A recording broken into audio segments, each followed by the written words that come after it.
Good evening, ladies and gentlemen, those who are in East Africa. Good afternoon, good morning, depending on wherever you are listening in. This is In Truth and in Spirit, Well of Worship Fellowship. We are a non-denomination fellowship. We want to fellowship with believers, non-believers, pagans, agnostics, atheists, religious people, whoever you are, as long as you're interested in thinking about what you believe, and as long as you're interested in giving a defense for your beliefs. We think that In Truth and in Spirit, shortened as iTiS, is your fellowship. Today is Monday, the 24th of February 2025. We are glad to be here. It is a blessing to have everyone. And every week we have 2 days of having these online fellowships. It is almost a podcast.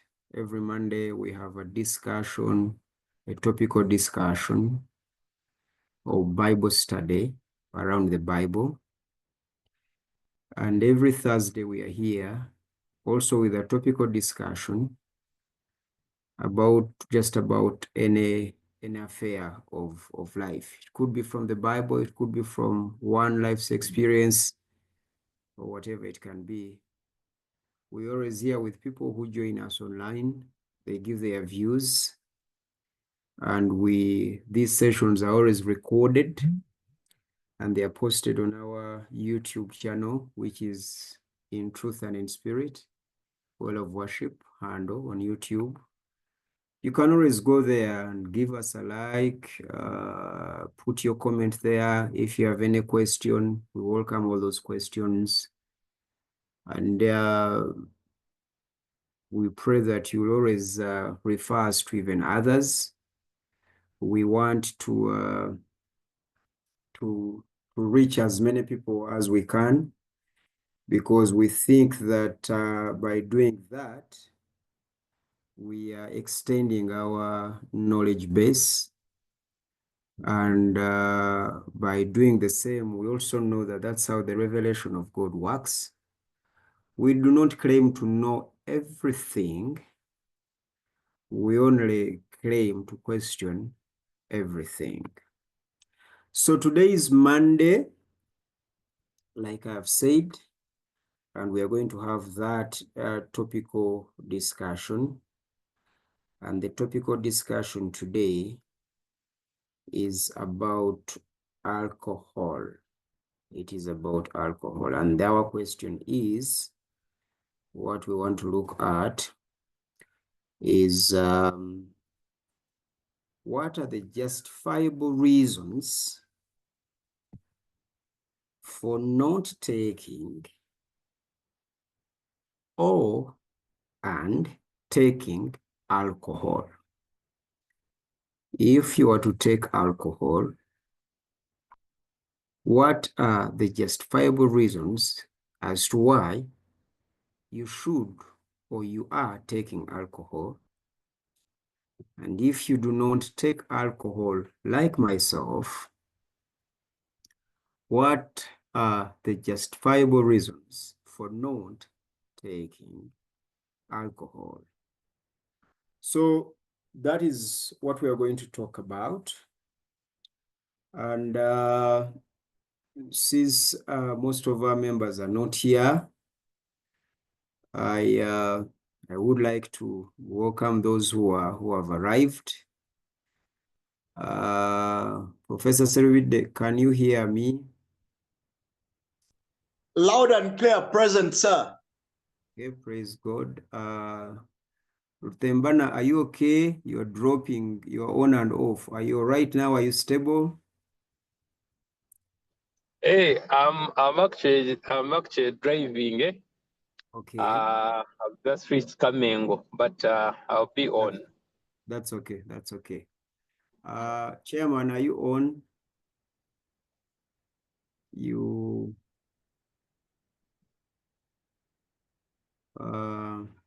Chairman, are you there? I'm here. I'm here. Okay, fine. That's all right then. Now, because today is Monday, you will start by giving you perhaps a lengthy introduction about this question from a biblical and religious perspective. And then later on, you guys will get involved. You guys will get involved. Father in heaven, want to thank you for today. Want to thank you for this fellowship. We are praying for each and every person who listen to this discussion. We pray that you speak to us, teach us something new today, enlighten us, provoke us, and let us think about these things. We do not have to agree. That is not the case. We just have to understand. So help us understand. In Jesus' name, we have prayed. Now, Amen. Amen. good. Now,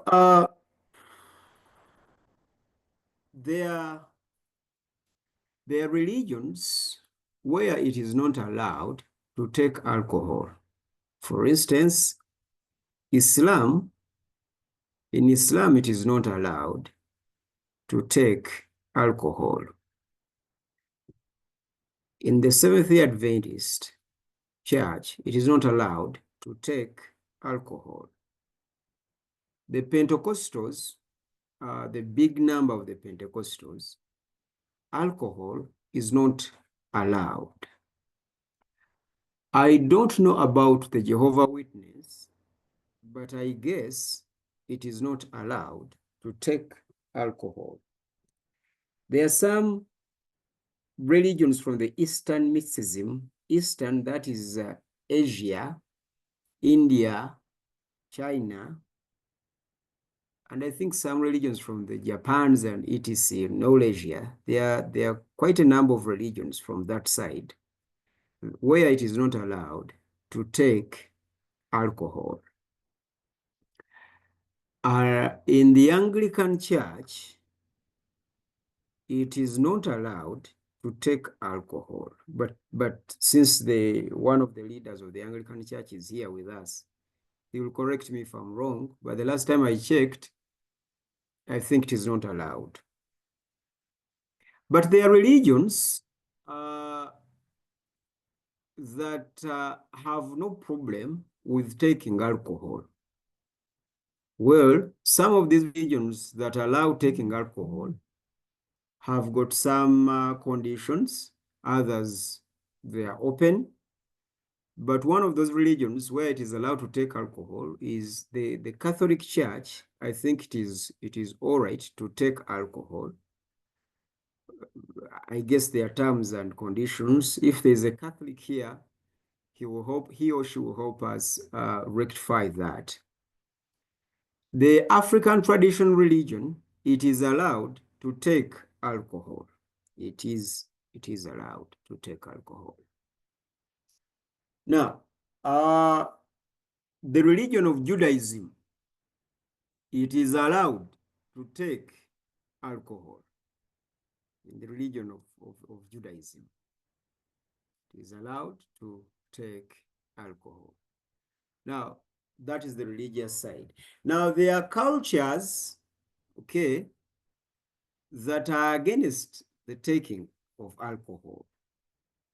And there are those cultures where alcohol or the taking of alcohol is part and parcel of that culture, where alcohol is allowed and is actually official. Today, as we speak,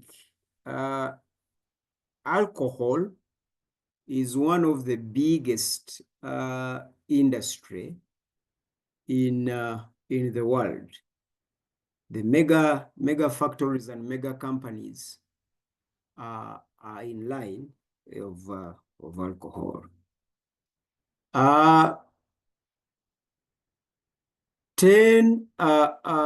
7, if not 6, or 6 out of 10 people in the world take alcohol.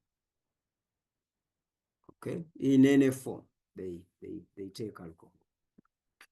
They take alcohol, either openly or discreetly. They take alcohol.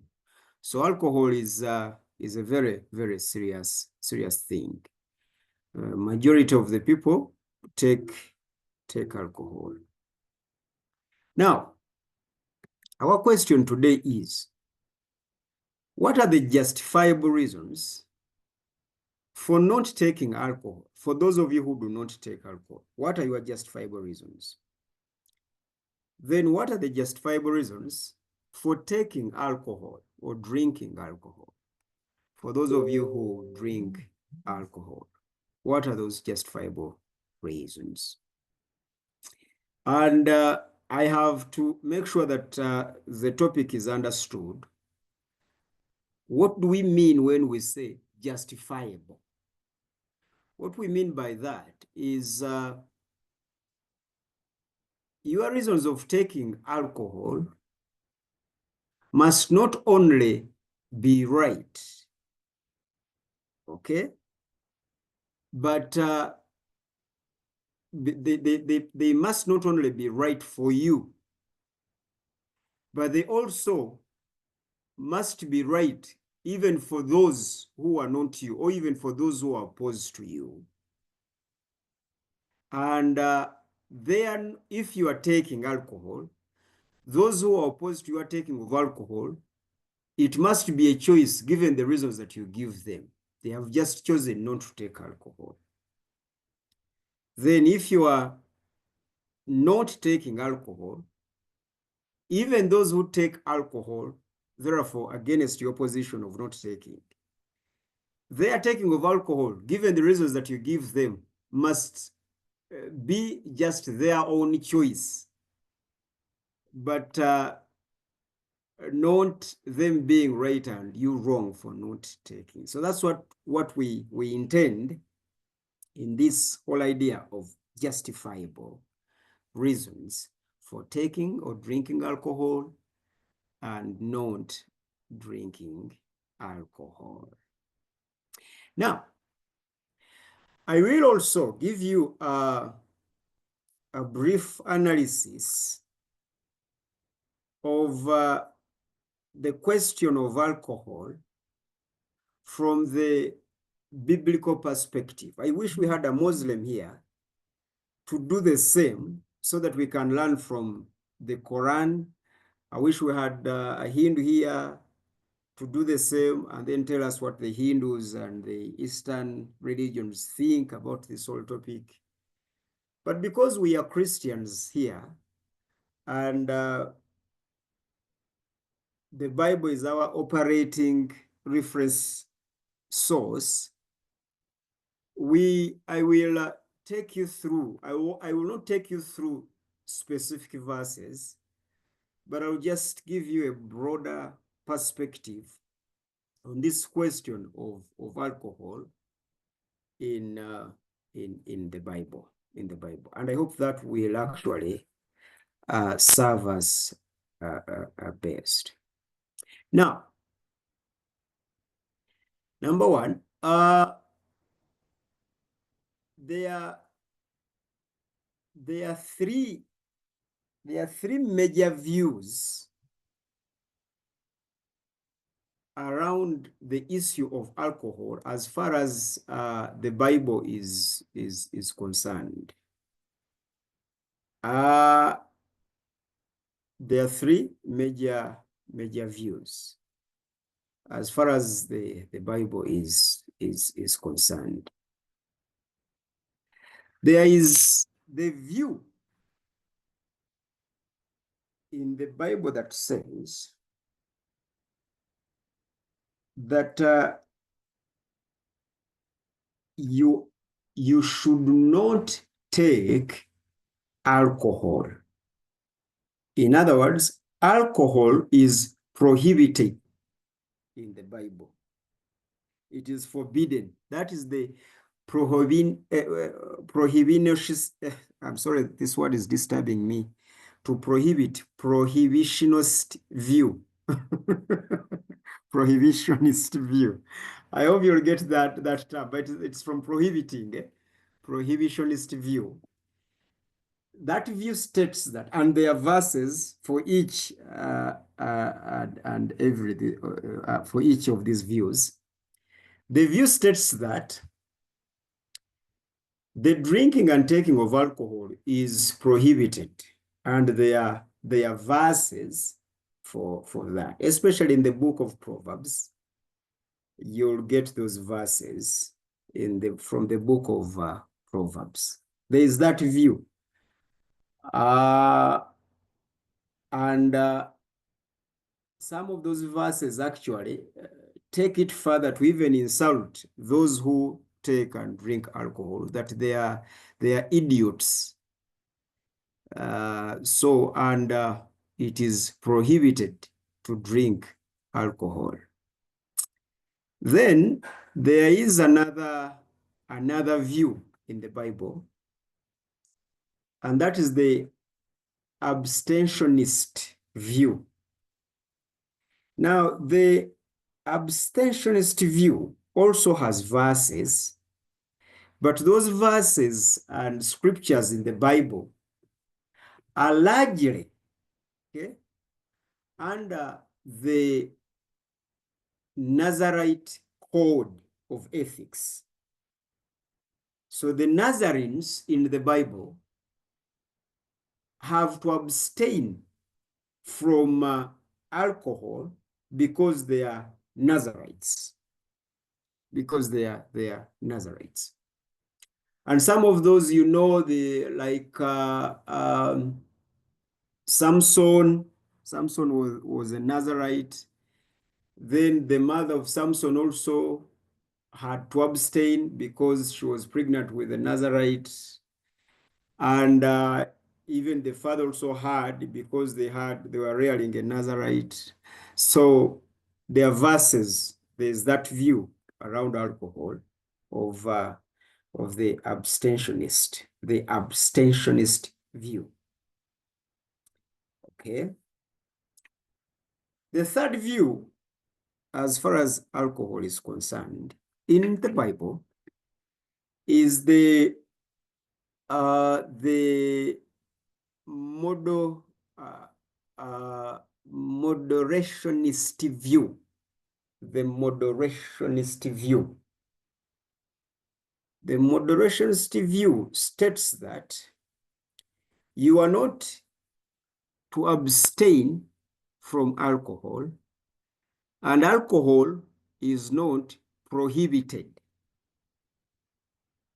but you should drink moderately. You should drink moderately. That is the moderationist view. There are verses for that. There is one in Timothy where Paul advises Timothy to drink a little for his health.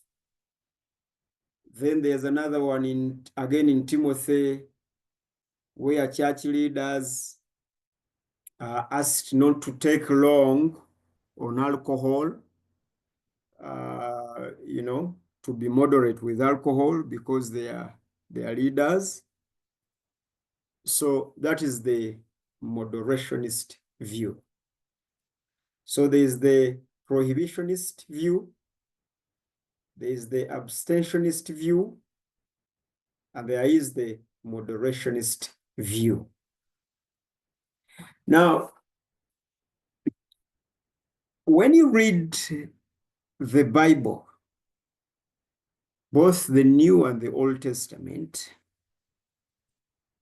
but largely the Old Testament, since it is even bigger than the New Testament, you'll find that most of the believers there do not have a problem with taking alcohol.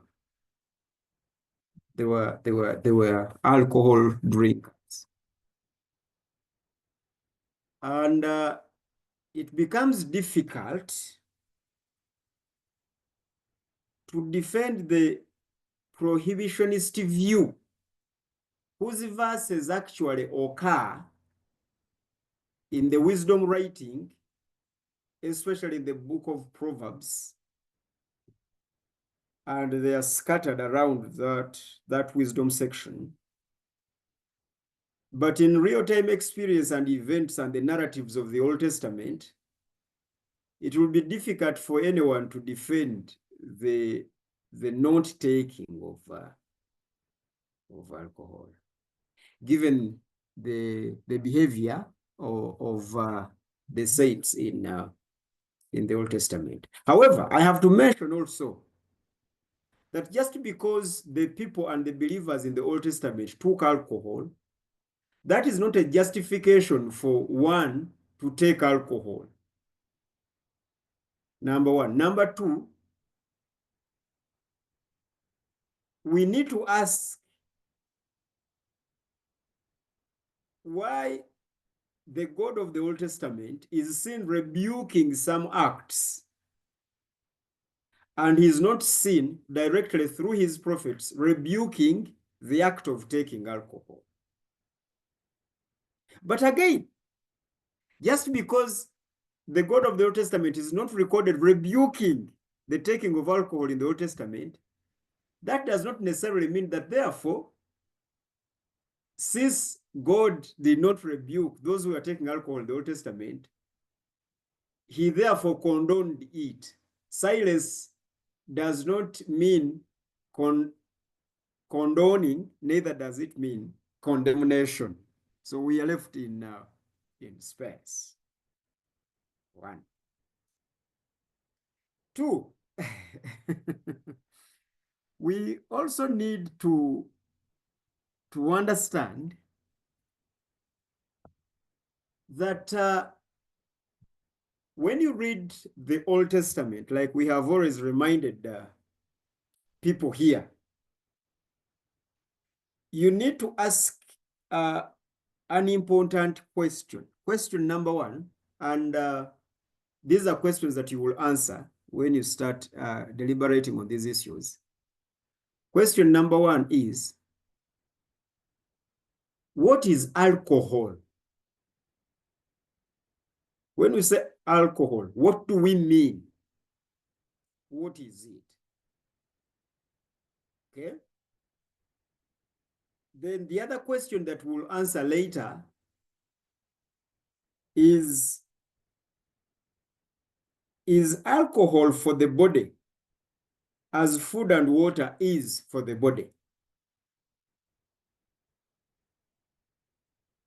I think that question we'll address later. But for now, I want to give not a definition of the Bible of what alcohol is, but the language of the Bible when it comes to this subject of alcohol. That's what I'm going to give you.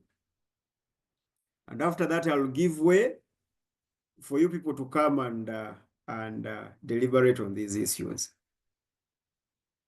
Now, like we have always said here, for those of you who have been with us for a while, you will understand that we have always said that the Bible has got original languages, and those languages actually three, two major ones and one minor. The two major ones are Hebrew for the Old Testament, that dominates the Old Testament, and Greek that dominates the New Testament, and Aramaic that appears in a few books of the Old Testament and some words in the New Testament. Now, the Bible does not directly answer to the question of what alcohol is. However, there are Hebrew words in the Old Testament that we need to look at And then there are Greek words in the New Testament that we also need to look at for us to understand this topic. Now, in the Old Testament, there are two dominant terms for alcohol, and defining these terms will actually help us. Okay, for instance, the English translates the word wine from the Hebrew word yayin. Yayin. Okay, yayin or yayin. Now, yayin is largely translated as fermented wine or fermented juice, or juice that has been mixed with something to turn it into alcohol. That is yain, largely.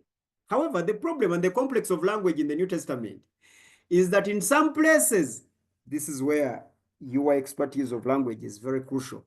In some places, that term yain is there, depending on the manuscript variation, it is there to represent actually unfermented wine. But largely, it represents fermented, and therefore it qualifies as alcohol. I hope I am getting my Hebrew right. The theologians are here, they will help me. Now, in the Old Testament, of course, there are many other terms, but I am going to concentrate on these two for purposes of this discussion. Then there's another term in the Old Testament, which is tirosh. Tirosh. Now, tirosh is unfermented juice. The other one is fermented. This one is unfermented, non-fermented, unfermented juice. Now, tirosh means juice. It just means juice. Now, for the Luganda-speaking people here, I want to use their language because their language has something very interesting that will help this discussion. If any Muganda comes later, he will translate what I'm going to communicate in Luganda. Now, in Luganda, they have a term called omwenge. Now, omwenge can be translated as wine. However, in Luganda, juice, like passion fruit juice in Luganda, the term used for juice in Luganda is omwenge. The etymology of omwenge comes from okuyenga, as in the language that I know now is blending, or making sure you get juice out of the fruit, okwenga. Now, the Baganda have what they call omwengo musu, literally translated as new wine. Now, the problem with omwengo musu in Luganda is that it can mean new fermented wine, and it can also mean new unfermented wine. Now, in Hebrew, omwengo musu, unfermented wine, is tirosh. In Hebrew, omwengo musu, fermented wine, is yayin. Now, these things are very important to understand because most of the people read verses omwengo, and they don't know what the Bible is saying. Because when we read in Isaiah 65, you'll find they use tirosh, and they are saying that there is wine that comes from the fruit. That is omwengo, that is juice. the problem now comes when some verses actually are addressing a particular issue, and then they give things like like giving strong juice, like or giving a strong drink, like Proverbs 31:6. Now, when Proverbs 31:6 says give a strong drink, it is talking about yain. Okay. However, there is also a problem in the prophets, like in Hosea chapter 4. These verses are important, by the way, note them. Hosea chapter 4, verse 11, when it says that wine and new wine. Now, this is very interesting. Wine and new wine. Now, the two terms now are used in the same verse. Wine and the new wine. That is to say, wine, yayin, and the new wine, tirosh, can take our understanding. Of course, now, the former yain can take our understanding because it affects your brain. Alcohol affects your thinking in one way or another. The latter, tirosh, can take away understanding because of gluttony or just being satisfied. You know what we do when our bellies are full. But at least those two words now are into play in the same verse. So there are many other words, okay, for alcohol in the Old Testament, but those ones are the major ones that I wanted us to know. Then in the New Testament, we have oinos for of course, I think alcohol, for alcohol. Then the New Testament largely now concentrates itself on something called drunkenness. It talks about drunkenness. Now, when you read the New Testament carefully, you'll find that its concern is on being drunk and not on drinking, because the two are different. There's a difference between drinking and being drunk, or a drunkard, or drunkardness. So that is what you will see in the New Testament. So basically, this is what the Bible says. So I would like to give way because I've taken a lot of time and I don't want to waste a lot of your time. I guess you have too much to share with us here. Our question of discussion today is, what are the justifiable reasons for not taking alcohol? And what are the justifiable reasons for taking alcohol? You can be as objective as you can, or you can be as subjective as you can. And I hope we will get the two schools of thought here discussing and deliberating on these issues. God bless you. Thank you. Amen. And I open the floor now. Now, how many, when you raise your hand or when you switch on your microphone and you're going to talk, you tell us whether you take or you don't. Or if that will inconvenience you, please do not tell us your practice. Just tell us your position. We won't judge. We listen, but we don't judge. All right. So who wants to go first?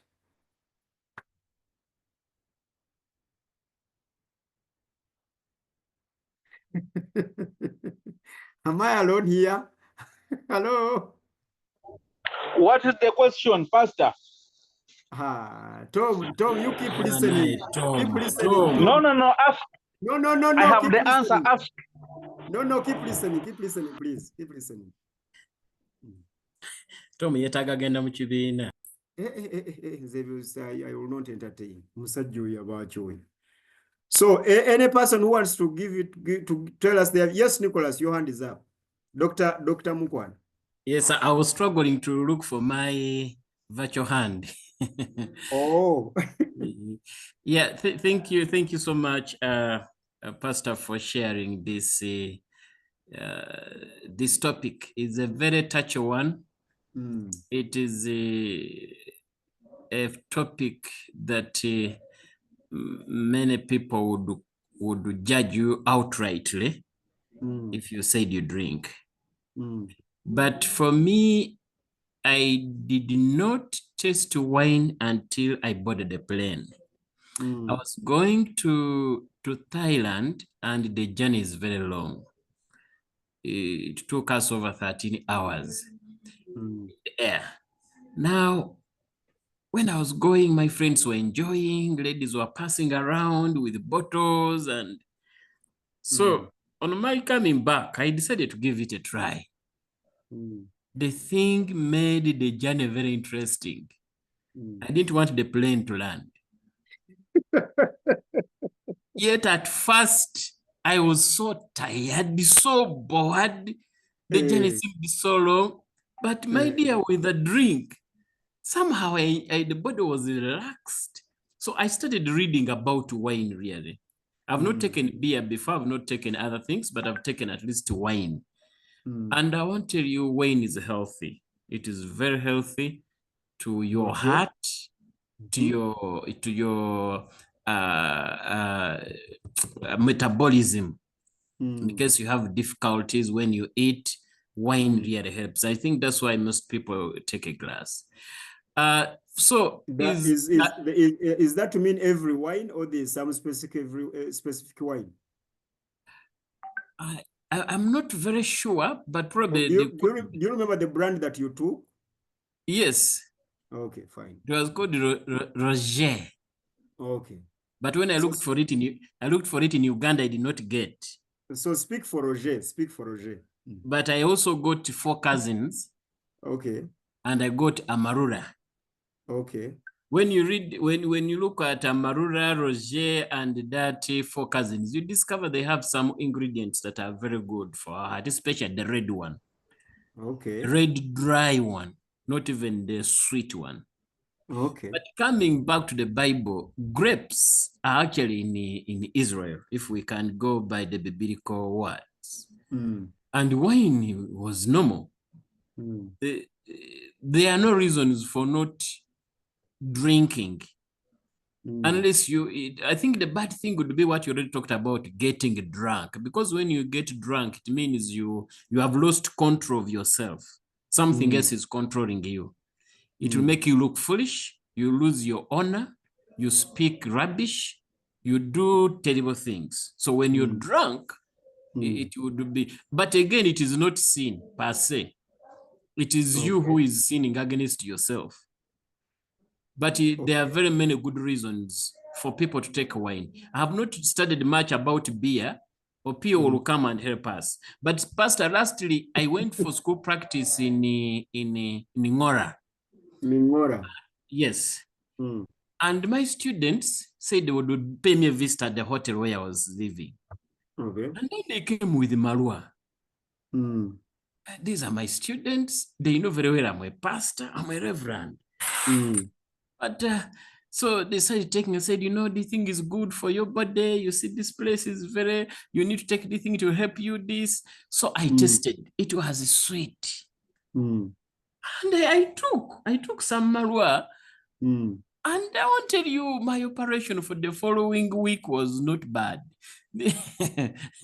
My health was okay. So I've overtaken some Marua. I've not gotten time to take again, but I didn't find any problem with it, especially that sweet part. Then I've taken wine and I have no problem. And I don't have any religious belief that if I took those, then I would be going to hell, like many people say. So, Doctor, in you responding to the question of the justifiable reasons for taking alcohol, you point out that it is healthy. Yes. Okay. Okay. It fine. is healthy, and it sorts out your mood.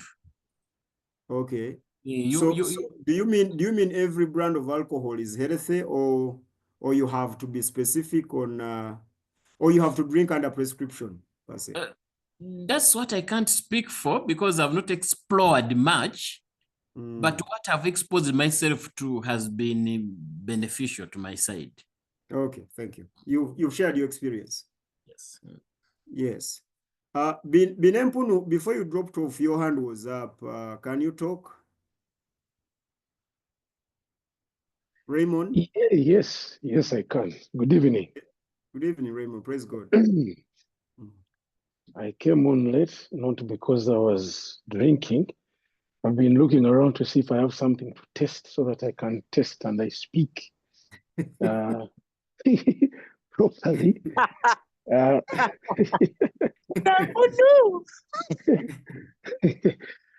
Naye balinda kuwuliriza ku muchwezo ono Lutembana kubanga agamanya geeyita tosobola geeyita nga tonywako alina okuba ng'okombako.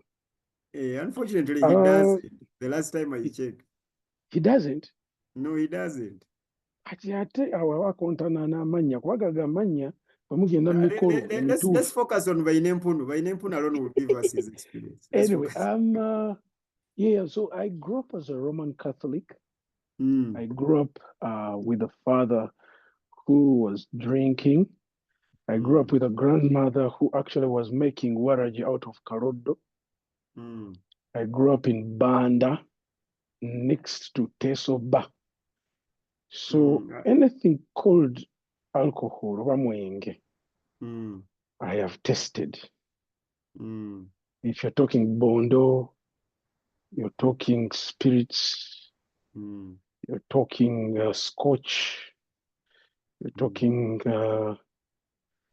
champagne, cherries, wine. Nikowora jikano kebaita kakasese mu olevo twakanywanga. Bwe kiba mwenge bigere entonto twamunywanga. Yeah, let not the Holy Spirit take over you. Let's constrain ourselves in English. Yes, I am saying that. Yes, if you want to say tongues here is recently I was telling a friend of mine, I was asking, is the extra strong brew ESB, does it still exist? Because it's when I learned to taking Nile Special from my dad, there was another drink that was stronger than Nile Special at the time. So with drinking, I have drunk. Okay. And I have gotten drunk as well. Maybe not as bad as some people do, but at the end of the day, I've gone beyond tipsy. Okay. And that was before 2006 July, when I was at Kingston Bar and on Kampala Road with the Muzingo of Uganda Waraji. I got high, got into a fight, and I was bounced out. I returned home on foot and socks basically. Shoes simanje zasigala simanye paka lero simanya ani yazitwala. Mu July nendokoka nengamba Mukama njagala kuva ku mwenge kubanga kikizibu. The spirit has led me to Luganda. Yes. Mukama wekifa. Kikulu mbadde njagala nywemu nsigale mu luzungu naye nga kumbuliddwawo kenywamu. Anyway, so yes, I did. When I gave my life to Christ, I particularly knew I had two major problems: alcohol and gambling, and I needed freedom from those two. Indeed, I was shocked at how I parted with alcohol. Okay. I attended a home sale and ne bambuuza ekyo nkunsabira ne bagamba nze n'ebizibu bibiri mwenge. Sorry, I have two problems: drinking and gambling. I had done every form of gambling. Anyway, so, but when I became a Christian, immediately, I rejected. I kept away from alcohol. Interestingly, those of you that have taken and have been in gangs, because I used to drink in groups. I used to binge drink literally. So no, hostess won't come muting. Our host here is busy. Why do I go through all that? Because I want to let you know that after giving my life to Christ and saying I've stopped drinking, offers of alcohol and parties where it was flowing. Some of you have been to parties where alcohol is in tanks or dispensers, and you just take a glass and drink. You're not buying. Those things became many, but I had just chosen thing of I have left. And I went on a journey to understand, because ideally it meant that I was a Christian if I didn't drink alcohol. Equally, it meant that I was backsliding if I took even a sip. But I went on a journey of learning about alcohol. Unfortunately for me, I got exposed to the Western world. And I met Christians. I went to the UK, lived there, studied. I met Christians who were drinking, and the Holy Spirit stayed with them as well. In fact, I met Christians who after church would say, let's go meet at the pub, have lunch, have a pint. I said, you people, what's going on here? So I decided to invest. Long story short, let's go to the yes, idea. why I'm saying this, that because I've been on a journey, so I can't just say I take or I don't. Yeah, sure. We have even actually captured part of the journey, so take us now to good. So yes. After a long time of battling with, if I take, do I lose my being a Christian or not? Will I end up? So I had to make a decision from a biblical point of view that there was no grounds. There was no specific explicit grounds the Bible prohibited alcohol. The Bible did guide about moderation and abuse. It does. There's a number of scriptures to that effect. So, but I had to decide which I was going to take now. So I had to make a choice.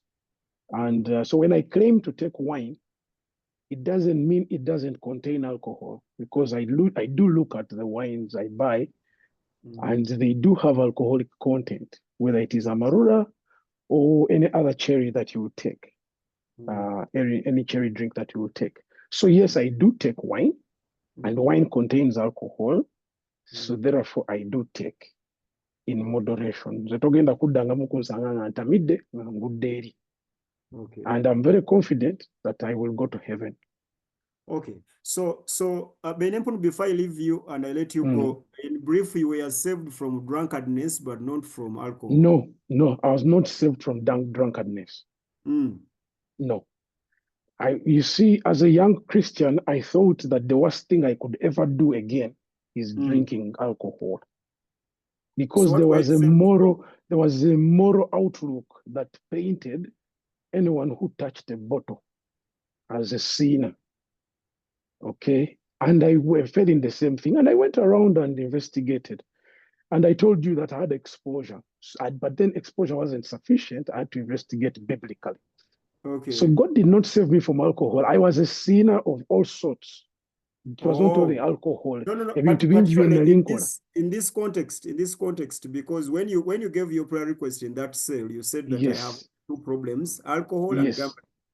Because you see, alcohol would make me, alcohol, when I took it, it would take over. And when it takes over, as per what I could do, it was limitless. Two times I've been in a police cell was when I was drunk. Okay, and now that experience is gone, right? Yes. So basically, you were delivered from that experience. I don't know what you're trying to say. What I'm saying is, yes, what I'm saying is, because of my misunderstanding, having no clue how to manage alcohol, or just taking alcohol for just hedonism, just drinking carelessly. Fine. Thank you. Let me go. I want to let you. And then I have other people. By name, I'm sorry, I have to cut you off.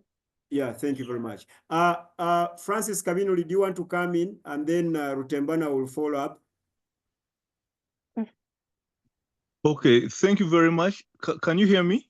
Yes, I can. Can others hear him? Loud and clear. Yeah, sure. Continue. Yes. Maybe to answer the first question, I think I take 2 drinks. On average, I take about 2 to 3 drinks a month. 2 glasses of wine. Do you have a month. religion? Do you have a religion or a faith? Do you have a religion? I'm a Christian. Oh, okay, fine. So you okay? Yes, You I'm a take 2 to Christian, 3. and I was introduced also to alcohol, especially wine. When I visited sorry, when I stayed in UK for over 4 years, and I found Christians there taking wine after meals. Actually, I discovered that for our white friends, wine, whether they're Christian, and this time these were SDA Christians, Seventh Adventist Christians, they used to take red wine after meals. And that time I also started taking wine whenever whenever I got a chance to take wine. And then the other thing I did is I started looking up the reasons why they take wine and whether it had any benefits. And the other thing which I discovered also as I was trying to look around, not only wine, but alcohol, I discovered that Britain and German are some of the heaviest alcohol drinking nations in the world. And they have a lot of research about alcohol. Actually, the NHS, the National Health Service of England, of Britain, they have recommendations of healthy drinking. And these recommendations are backed up by scientific research. And the scientific research showed that moderate drinking of wine is very helpful. And moderate drinking depended on the size of the body and on the gender. Now, for moderate drinking, it means someone taking, if it's a man, a fully grown, mature man of average or big size, taking 2 drinks, two bottles of alcohol, sorry, of beer, or 2 glasses of wine.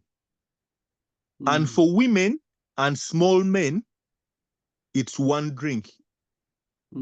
And now, when you limit 1 drink a day, 1 glass of wine a day, or one bottle of beer a day. And now, when you limit, according to the research, the scientific research, Bob will help us here. When you limit your consumption to those, it has these health benefits. It lowers the risk of heart disease, stroke, and cardiovascular mortality. That is especially wine and beer, and taken in those quantities. It has, but this is limited to wine now. When you take only wine, especially red wine has antioxidants. And these antioxidants help protect cells against damage and inflammation, all your body cells. Yeah. And then, of course, wine has social and mental health benefits if taken in moderation in those quantities I talked about. Wine taken moderately helps in reducing stress. Actually, many people many people take alcohol to when they are stressed. But when taken moderately, it helps in reducing stress, and it improves your mood when taken moderately. 2 drinks, that's 2 beers or two glasses of wine, and 1 beer or 1 glass of wine for ladies. The 2 are for men. And is that any brand of beer, any brand of wine? Because that's the question that you guys are not answering. Yeah, because now when it comes to beer and wine, usually beer has alcohol content of between 4 and 7% alcohol content. And yeah, because when you talk about ordinary beers have alcohol content of that percentage. And when it comes to wine, Francis, yes, please. Should the consumer always be concerned with the prescriptions and reading the contents of alcohol before they take, or they should just buy and drink the entire thing? they should be they should be cognizant of the alcohol content, the percentage of alcohol in the drink. Okay, so you advocate for because someone taking sober Uganda drinking. Waragi, someone taking 1 glass of Uganda Waragi is different from another person taking 1 glass of beer or 1 glass of red wine. Now, red wine, wine has alcohol content of usually between 10 and 20. That's wine. Wine goes around that, and beer is on the lower side. Beer is on the lower side. Okay. Now, when it comes to actually the drinks which should be taken in even in tots, not even in glasses, these whiskeys and what. When you take them, you can't compare them to wines because their alcohol content is high. It's 40% or what. So whenever the percentage of alcohol is high, you should take it in smaller volumes. Okay, fine. Thank you. Yeah. Thank you very much. Rutembana, you've heard the men, and your hand is up. Yes. Hello? Yes, I can hear you, my brother. Okay. Thank you. Mine is I want to rate with Raymond. Me, I drank. I grew up in a drinking family. My father's the first business. Hey. And, Your network is not drank. Good. Hello? But continue. I drank from senior 3 up to when unfortunately alcohol captured my young brother. For him, he didn't escape the addiction trap, and he was the addiction. And when Raymond was speaking, I was actually trying to relate. You see, when we talk about drinking alcohol, that like me, I was even expelled from school. Is that person that can actually relate with alcohol, or like the struggles I see my young brother go. It is only you only need you can only be. We are struggling to hear you. Taken free. Hey. Yeah, can you? Can you do something? Maybe first go to Tom, then I can come in. Let me try to do something. Yeah, first go to Tom. Thank you very much. I will have to hear from you, and that was interesting, but the network betrayed us. Tom, your background noise, have you fixed something about that? We want to hear from you. Yes, I have. Okay, yes. Yeah, but first of all, when you read the Bible, Jesus was called a drunkard and a glutton by the Jews. Francis, lower your hand. Hello? Yes, Jesus was called a drunkard and a glutton. He was called a drunkard and a glutton. Meaning, Jews saw him drinking alcohol and eating meat and eating food to the full of his stomach. That aside, I am from Teso. Now, this is the way of life of Teso 40 years back. They used to go to the gardens early in the morning. By about 5:36, they would be in the garden up to about 11 o'clock to midday. Come back home and prepare food. By 2 o'clock, the meals of that day would be done. And if you visited after 2 o'clock, you would not eat food until the next day. The only thing you would eat would be agion alcohol, which was brewed out of millet and sorghum. Now, that was the way of life of Iteso then, whereby from the young to the old, from 2 o'clock onwards, the only thing they would eat or ingest was alcohol in terms of agion. There was no visible record of addiction to alcohol, given the regulation that first got the garden and come and begin drinking from 2 o'clock onwards. Now, if a Christian came to preach the iTiS like they came, and told them that the Bible says don't drink alcohol, they will be affecting the lifestyle of these people. That aside, but Tom, yes, isn't there a single iTiS that beat and to the extent of hurting their spouse or their children because of alcohol? Of course, alcohol is intoxicating.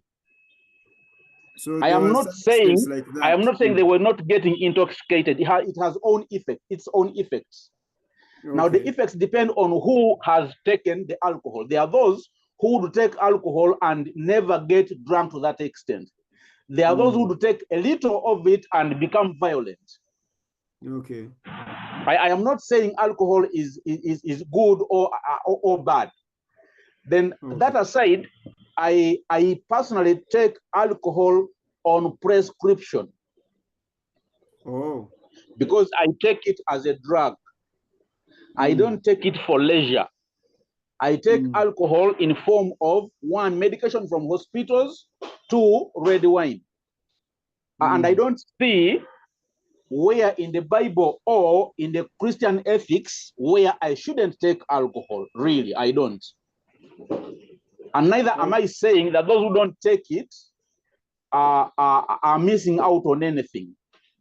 Okay, thank you. Thank you. Bob Muyanja. Yes, sir. How are you? I'm good. How are you doing? Glad to be here. Okay, the last time I checked, you were taking wine. You also, or you stopped? The last time we checked. Yeah, no, I do take. Okay. Yeah, I do take. Now, I mean, I agree. Many people have submitted already, and I won't go over. The benefits have been talked about by Brother Francis, and many other people. So I'll make my submission as quickly as possible. First, I'll say that alcohol is a tool. Okay. Now, it's a tool to be used. People can talk about it, and doesn't matter whether you're talking about red, whether you're talking about beer, whether you're talking, it's everything has alcohol content in it. Some have 4%, as Francis said, the beers and the wines, the expensive wines, and these tonic drinks, they can go up to 40-50%. Okay, but the syrup, the whatevers. And as they go up, also the price changes. So the more you buy an expensive drink or alcoholic drink, you just know that the alcohol content is also higher. So as I said, it's a tool, just like a car.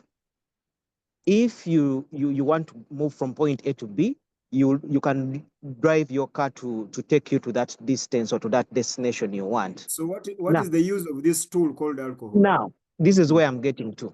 Okay. The same tool, a car, which can take you from point A to B, it can also kill you, okay? If you abuse it. If you overspeed, it will lead to your death. If you drive at the speed required, you will reach safely. Even though also other people who are overspeeding can still kill you even when you're driving moderately. Now, alcohol, if you as a tool, it can help people in socializing. Okay, you can socialize over a drink. It affects your cognitive effect and social behavior. You loosen up. You're able to speak some of the things you cannot speak openly. You can deal with a lot of things in that loosened manner, or you can even get to know the real people when they get loose and are able to speak openly over a drink of alcohol. Now, this is when you've taken it in moderate, because when you take it in moderate, it's basically there's that crossover. There's that portion where you take it and it excites you. Your body releases. It makes your body release some how do I call them, hormones or whatever that excite you to that extent that you're able to communicate effectively. You're able to actually, even some people have said that. When they drink, somehow it makes them think better. Okay, Now, I'm talking about moderation, not where you have crossed the line and you are drunk and you're out of control. You can't even walk from here to there. You're staggering here. You're out of control. I'm talking about where you have taken it in moderation and using it as a tool. Mr. P has talked about it as a drug. So I'm talking about it as a social tool, as a way of being able to express yourself more. So it has these benefits. And then on the other hand, if you go overboard, we all know what happens, okay? And this is where the issue comes in for me to tell people that where do you get that cut-off? People are not able to control. If, for example, you go to a party and the drinks are free, the person who says I take in moderation may be overtaken, may not be able to control themselves, and they go overboard because even, or as they some gaga gabude, like it's a free drink. I mean, when we remember that wedding at Cana where Jesus, gave and people were drinking and they were happy. So use this tool. I mean, actually this weekend I went over at a friend's place and sorry, that's an ambulance anyway. But I went over at a friend's place. This friend has a very big house. He's has some money. He's not like a poor guy, and his house is stocked with wines and all these strong drinks and beers just for bringing friends together and they have a good time. But unfortunately, or fortunately, him and the wife do not even drink. But they provide this environment for people to come. Those who drink. Those who want to drink juice, they drink juice. And they invite Ugandans and we have a good time together. So it can be used as a tool to socialize, for medicine, for it. But if you abuse it, it's the dangerous thing you can ever have for your life. So basically, you're telling us that alcohol should be used as a tool, not as a weapon. Yes, yes. Thank you very much. Thank you very much. Mtembana, are you now safe and all right? And yeah, I hope the network will be better now. Let's pray that it is better than alcohol. Now, me as giving my story, it's alcohol is really, really bad, and yes, of course, people have their opinions who say that it's a good thing. You can do this and this. That's their opinion. No, people here are saying that it is only bad when you don't control it. Now, now that's where I'm going to come. Okay. You see, you talked about 6 out of 10 people drink either openly or discreetly. But out of those people that drink, most of them drink socially. They want to drink in bars or with friends or with they want to drink with their peers. It's a very small percentage of people who want to sit home and drink, and that's where the problem of alcohol comes in when we talk about the social bit of it. You see, most people who drink, they start drinking when they're young. Even Raymond will tell you probably if he started drinking, you find that he started drinking in his teens when you are when you're in your adolescent, or when you're a teenager. Now, yes, he mentioned that he was actually sneaking and stealing waraji. I was 12. Yeah, he was 12. You can even see his profile pic. Continue, Temba. Now, very good. Now, most people most people. Continue. We shall fight with Raymond later. Now, most people who drink, they start drinking at that age. Remember that age, you have a lot of energy which is not even controlled. Now, if 12 years start sneaking, for us, when we started drinking, we started drinking these tote packs. You start drinking 1 tote pack of vodka. Then now another time you can drink 2. Then you can, now the moment you're drinking with your friends, you want to show them that you can drink 4. You want to, the next time you start drinking a beer when you're at campus, you want to show them that you can down 10. So you see how the peer pressure is pushing you to the limits. Yes. And the moment you enter into that circle, getting out of it, you only Jesus can take you out of that. People struggle with alcohol. First, the things of like taking a glass of wine, and maybe even people are lucky. Maybe they started taking when they are like old. You can control yourself. You're maybe like above 30. I know what I'm doing. But here you're drinking from high school. Bob, I know Bob started when he was sober. Now that one is a different case. Here we're talking about you're in high school, senior 2, because you're in adolescence, you've escaped from school. Now you start pushing, you sell all the things that you have to buy alcohol. You start stealing to go and buy alcohol, right? So that is, and this habit grows in you until they expel you from one school to another school to another school. But you cannot even get out of it, like you're in prison. You every time you're on hangover, you cry to God and you're like, God, I'm going to stop drinking. All this time, if they don't expel me, I'll stop. But they forgive you, and in the evening, you're already jumping the fence to go and drink. So me, that is the bad side I have about alcohol. In fact, when you listen to Paul Cafero's song very critically, he says that alcohol is the devil. Empiricera is like a empiricera is like an escort of the devil. The devil uses that. That deep on Azigara, but there's a verse which says omwenge mperekera ya stane, like devil comes and then devil comes and then he is using alcohol to trap us. So me, I really have no kind words for alcohol. Alcohol is so bad, and the things that we are deceiving ourselves that it's good medically, it's what that one can be proved wrong, but I've never heard of it because every time you're on any medication they ask you, do you drink, do you what when you're taking your wife for pre what those antenatal, they always tell her, please don't drink, but one thing I remember, me, I studied chemistry in A level.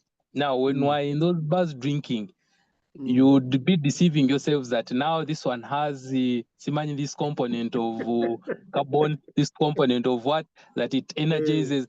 So those are things that now come into the same things that we keep deceiving ourselves, that people who drink, they say now alcohol can do this.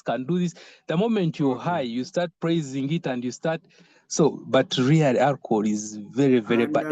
You might find yourself where you didn't anticipate. Yeah, because now like these diseases of HIV, people contract them when they even don't know, and now we are saying moderately. Me, I've told you people moderately. You start with 1 tot pack. Or your Raymond can come. You cut maybe if you come, you can start with 1 tot pack, but by the time you realize you're downing a box when you don't know. So the moderate is also very subjective. So alcohol is a very Thank you. It's a very die-hard game, Kari. Thank you, Mtwe. Okay. Thank you very much. Now, before you bring in Brenda and her brother by name Punu, forgive our bad manners. Wanzangiro Ryan, you're welcome, and Sharif Muhanguzi. Wanzangiro, can you say something? Can you say hi? You've been here for a while and you were silent. Ryan, can you hear us? Wanzangiro, please.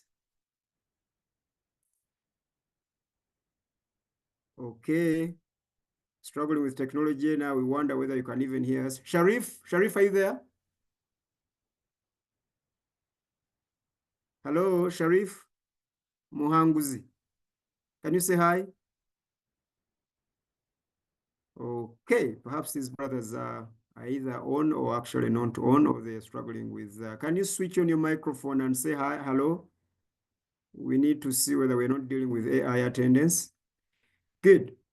Well, in case you can hear us, please. Ryan is one of my guys at church, so so you know him. Yeah, Ryan, you're welcome, my brother. It's good to have you around. AI. Oh, okay, that's great. And Sharif, but it's good that we now know Ryan from Benempunu. Now, Brenda, you go before your elder brother.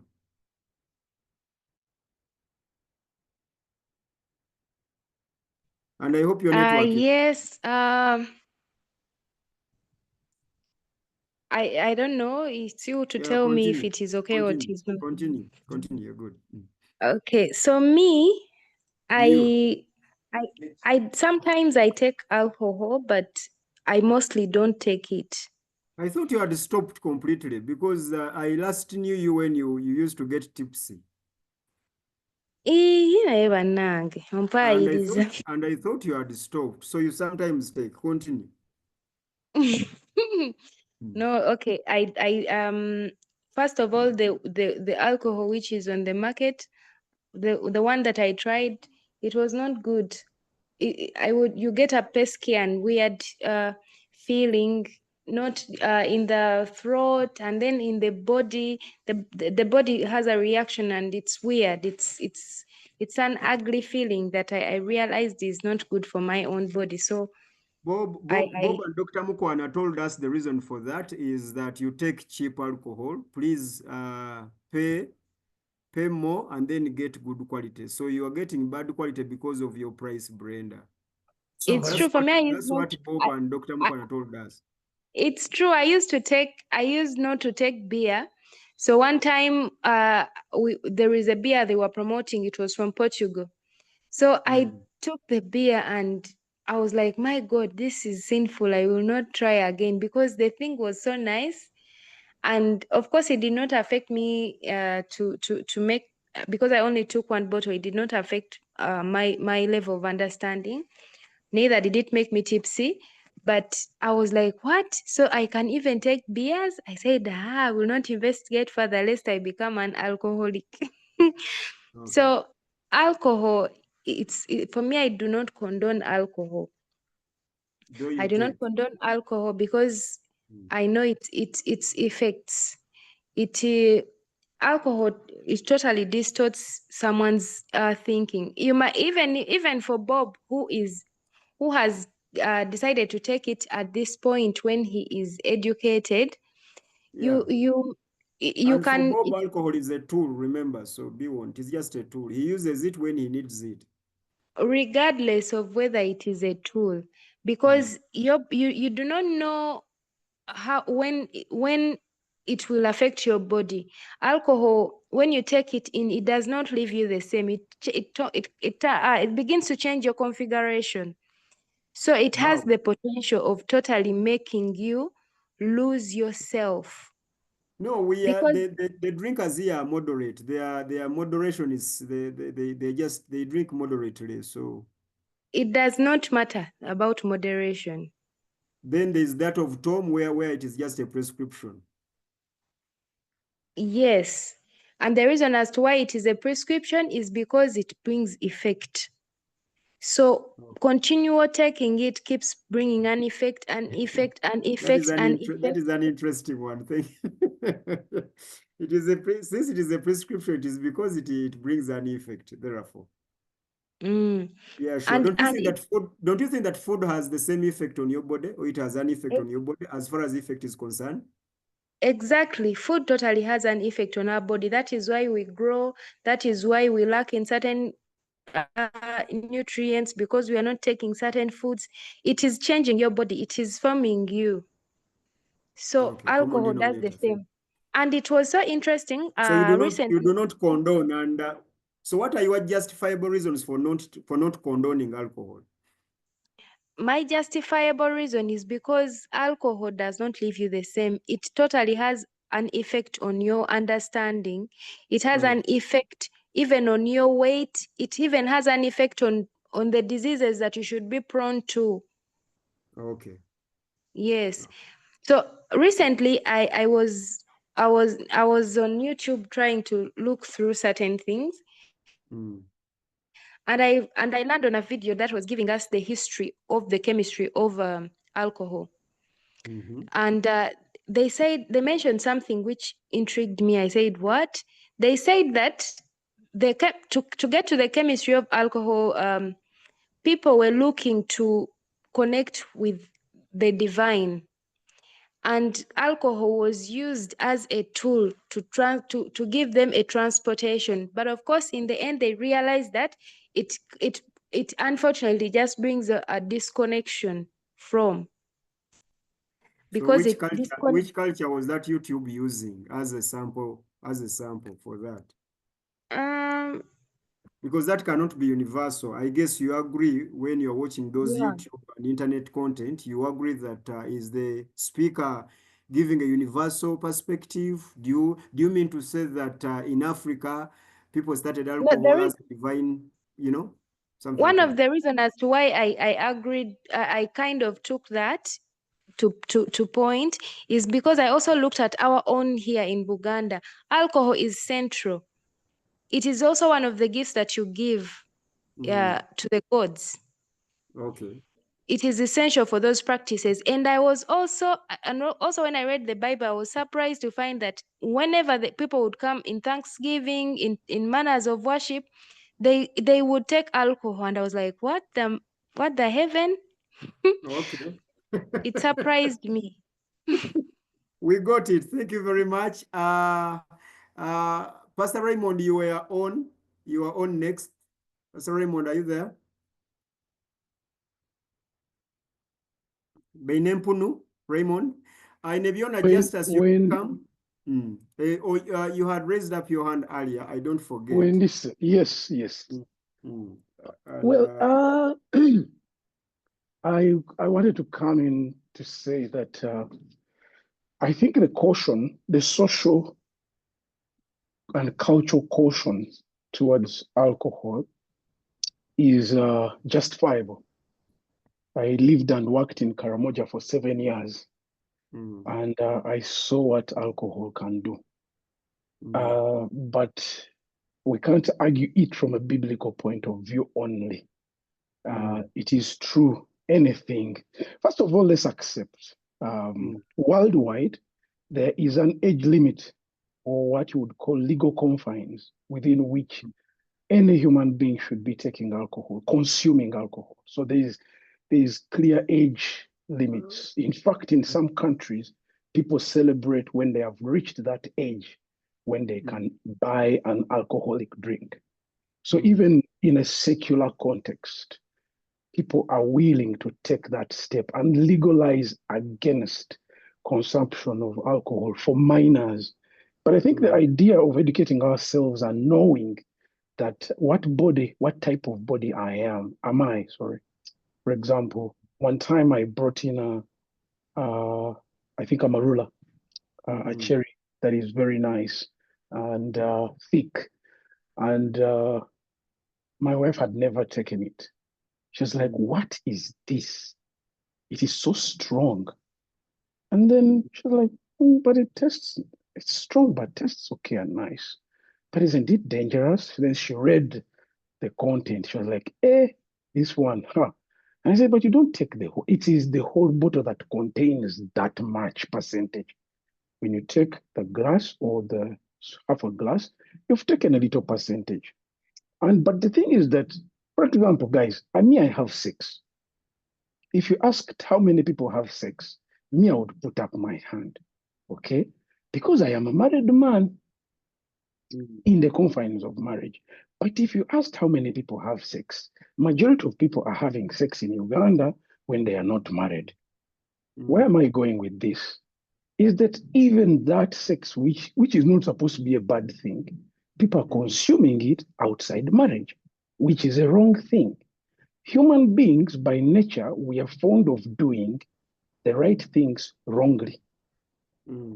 Or wanting, I think when Solomon is talking about sex, he talks about do not awaken it before it's time.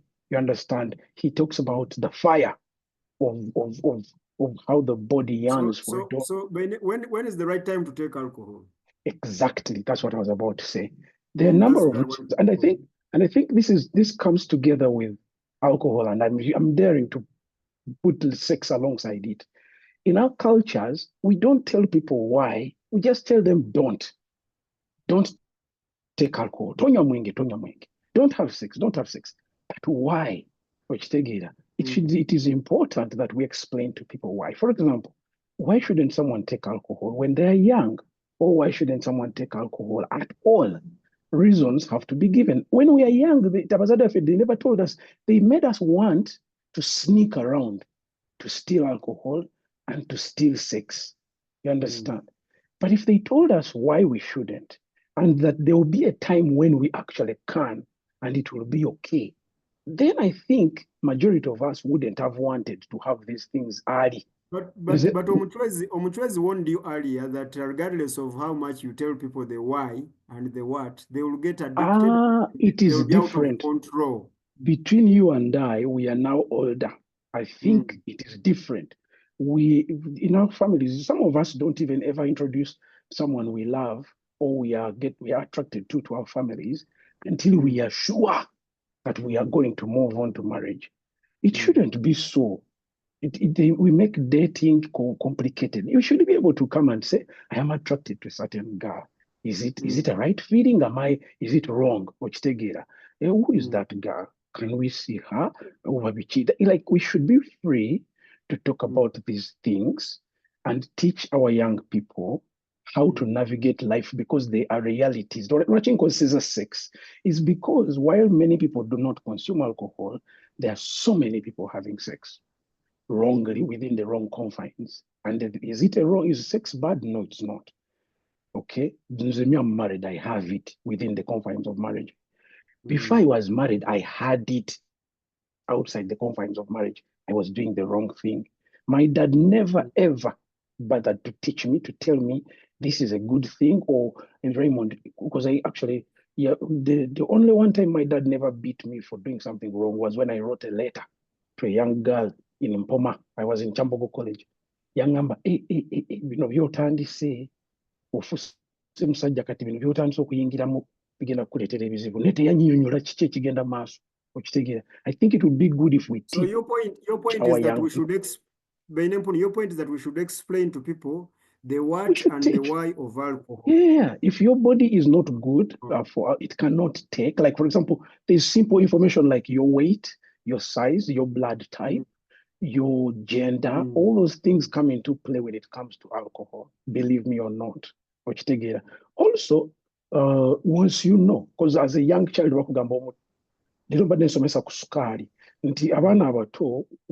they shouldn't take a certain amount of sugar or sweet drinks. But that should be basic information, though some people don't have it, and they don't teach their children. One has a soda ngomuwa. Orujiranga atabuka. Are getting a hyper borozomana, kutabuseko mwana out of control. No. Fizzy drinks have an effect on kids. And they will give them a sugar high. Nebatabuka. Katumano soro mugamba. I'm going to put water in your soda because you, as a child at your age, when you take this soda, it has a content that will give you are opposed teaching. You are opposed to prohibiting without teaching is without teaching. What has caused sneaking around. And as human beings, we are rebellious. We will sneak. Thank you very much. Thank you. Inebiona, can you say something? Hello?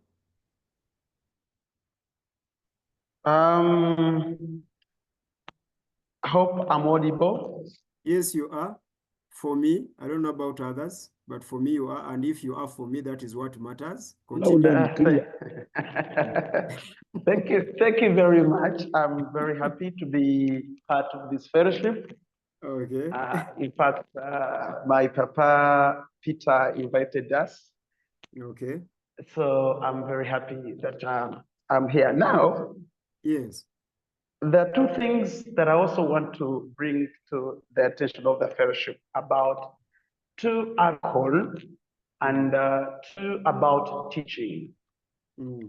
Now, me, I'm from a family, my grandfather is a Catholic. And for over time, for years, he has been booing local alcohol.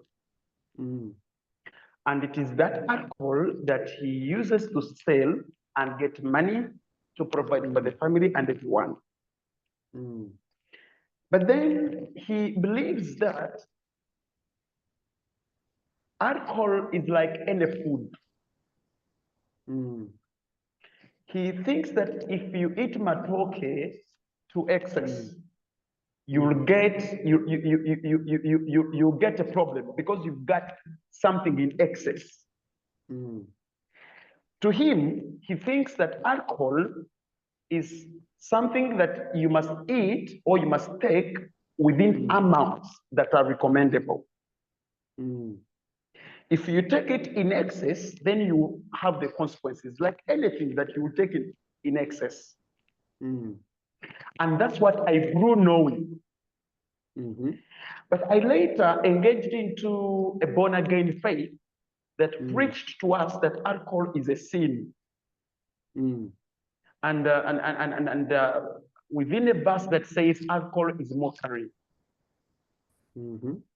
So when we discuss this and we look at the harmfulness of alcohol, the people who find positiveness in alcohol, how do we again account for that? Two, if we are teaching people that alcohol is bad or anything, number one, we cause a point to prove. We're in a generation where people would love to prove how bad it is or how good it is. So even when you tell them that I'm putting water in your soda, like my brother brought an example, these people will also try to find out exactly what happens. I want to prove if I don't put water, what happens? So we are in a generation that even when you teach them right, they will need to prove they're wrong to also find it the way. Okay. Thank you very much. Thank you, Justus. It's good to have you here. We are always here every Monday and every Thursday. Please join us whenever you get time. We start from 6 to 8. Dr. Nicholas, do you want to say something about the views and probably the something? Dr. Mukwana. I wanted to bring you after Mukwana, but if you want to say something about Justus, then please go ahead, Mr. Chairman. No, let Mukwana in that case go first, then I'm coming. Yes, I wanted to bring you after, and I wanted to provoke you, asking why you were quiet. So I was wondering whether you already... I've been following, by the way, everything I've had, so... You and myself, we are very uncivilized as far as this issue is concerned, because people here have left us miles and miles. Dr. Mukwana, are you there? Yes, I'm here. Did you listen to Justus? Yes, I did. I listened to Justus. I listened to Mr. Asimwe. No, constrain yourself to Justus. Oh, my interest was on Asimwe. Of course, you can. Your Asimwe should come later. You start with Justus, and of course, you'll dive there. Yeah, I think Justus is right, and probably Madame Nancha should also come in here. Anything in excess is dangerous. Sugar, honey, food, mention it. Anything done in excess is dangerous. What we all need is balance. But now, if you go to Pastor Simwe, because of his experience with alcohol, he will tell you if you drink, you're going to go to hell.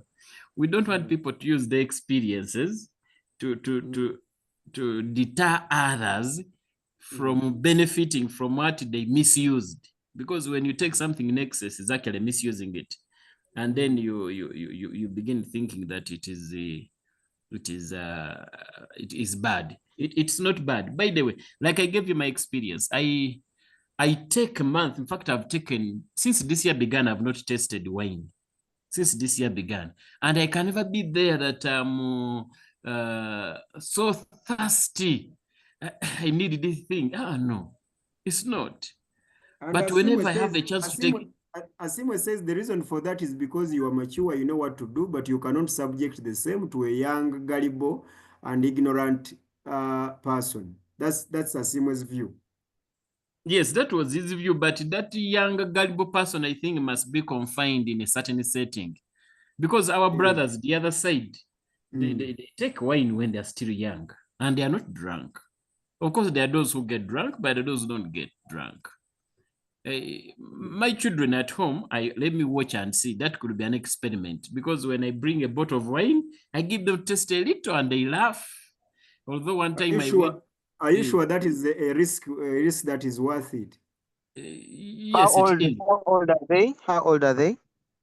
I have, by the time they start taking some wine, 5, 7, 9, yeah, around there. No, please. That is not good. Okay. According to you, but according to me, which are still here, I'll give you a report. I'll repent. But Dr. Mukwana, you a newcomer in this matter. Why are you so confident? Because Bob has more experience than you, and you're very aggressive. Why are you and the aggressive? problem And is get that started on the Bob, brain. the kinds of Bob and the Asimwe, they overconsumed. Okay, thank you. Thank you. Thank you. Rutemana, before you, let's have the chairman. Let's have the chairman. Yeah, thank you. I've been quietly following and listening to every submission. Let me apologize beforehand. My submission is going to be a bit all over the place, but bear with me. It's okay. First of all, from my experience, I was born and raised SDA. I'm a second generation SDA. Obviously, we never had alcohol in our home. I never saw my father drinking, my mother. All my close relatives were mostly SDAs. The only people who took alcohol around Najana Nkumbi, where I grew up, were really the neighbors. And in fact, some of the fathers in the neighborhood would get drunk at night. Then you'd hear him singing, going back home at 2 a.m. So really, from a young age, for me, I saw what alcohol could do. Obviously, I was raised on the opposite side, which is don't. But then, having grown up to this age, I've seen the impact of alcohol, and therefore I lean more on the side of do not. The first alcoholic drink I tasted, I think I was in my 30s, and it was really out of curiosity, because for 30 years of my life, I know how beer smells, because of course it's all over. Just like you So now you have ever tasted? Yeah, so out of curiosity, I was like, but this beer thing which excites everybody, what is the taste? So one time at a function, I don't remember which one, I took a sip of beer. It was really bitter. I was like, but why do people enjoy this thing? That is the first and last time I tasted beer. So I moved on to, there was whiskey also. When I tasted, they usually take it in small, those little glasses called shots. I swallowed the thing, it was like swallowing fire and chili at the same time. I'm like, what is this real? So again, that was the last time. And then the experience already laughing at me. And then wine was obviously sweeter. So that is one I took a sip. Okay, this is sweet. This is nice. I could probably take it. But again, I'm not really. So for me personally, I'm not a drinker. I never buy alcohol. Sometimes when I'm invited for parties and there's a glass of wine, I'll take one maybe. But I can, if I'm never invited to any space where there's alcohol, I'll probably even go a whole year without touching. And that's where I stand. But let me just say something else. From my non-scientific observation, I think some bodies do better with alcohol than others. I've seen people taking one bottle and, falling down and peeing in their pants. I've seen people taking 12 and they're still, you can still have a conversation with them. Some people even appear brighter when they've taken some alcohol. So it's quite interesting. Yeah, but like I said, you remember those secondary teachers and university professors? The guy first goes to those local places, takes that clear warage, then he comes to class and unleashes matter. You're like, look at this guy. Anyway, that is what Dr. Mukwana wants to become in the lecture room come 2028. Yeah, so for me, I tend more towards the caution. I prefer people do not drink, because you don't know where the moderation is going to stop, and then the addiction will kick in. Exactly. That's Rutembana's point. Secondly, alcohol is a tool. I've seen men using alcohol against women. This girl has refused to come to your house, for example. Invite her out, give her a few bottles of beer or wine, and then boom, before she knows it, she's in your bed. So alcohol is a tool in that sense. I also have a friend who needed some information, some business information about another business partner. So he was like, how do I get this information? Then they told him, you know the other guy. Just call him, buy him alcohol, he's going to tell you everything. And that's what happened. He called this guy, bought him a bottle, I think it was whiskey. After like the third shot, the guy unleashed business secrets of his friend. So this guy got all the information he needed and walked away with it. So in that sense, I agree with Bob. Alcohol is a tool. Well, I don't know if that was a weapon or a tool. You advise? No, that was the weapon. The latter was the weapon. Okay, yeah. So for me, that's the thing. So, and then the other thing I really don't understand is the price of alcohol. Guys, I've been a chairman for so many weddings. I've organized weddings without alcohol. I've seen the budgets. I've organized weddings with alcohol, and I've seen the budgets. Alcohol is very expensive, you guys. Why do you get this money to buy this alcohol? I don't understand. Or maybe it is my poverty mindset speaking. I don't understand. For every budget with alcohol, you add like another 20 million for spirits and wines and all these things. So for me, the price of alcohol, I still don't understand why. You know why the fast, but like I said, maybe it's my poverty speaking.